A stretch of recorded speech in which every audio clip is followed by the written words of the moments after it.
সুপ্রিয় শিক্ষার্থীবৃন্দ, আজকে আলোচনা করব কোন সংখ্যার উপর পাওয়ার থাকলে সেটা কত হয়। যেমন 2 এর উপরে পাওয়ার 2 থাকলে কত হবে, 3 এর উপরে পাওয়ার 3 থাকলে কত হবে।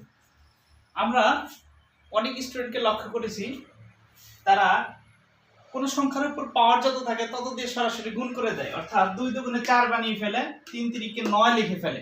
কিন্তু আসলে সেটা হবে না।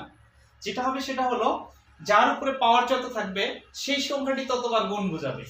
যেমন 2 এর উপরে পাওয়ার 2 আছে, অর্থাৎ 2 দুইবার গুণ বোঝাবে, অর্থাৎ 2 গুণিত 2, 2 গুণিত 2 সমান সমান 4 হবে। এখানে 3 এর উপরে পাওয়ার 3 আছে, এটা দ্বারা বুঝাবে 3 তিনবার গুণ বোঝাবে, অর্থাৎ 3 গুণিত 3 গুণিত 3 সমান সমান হচ্ছে 3 3 কে 9 3 9 27। আশা করি সবাই বুঝতে পেরেছো। আমরা এটি একটি ছন্দর মতো করে শিখতে পারি।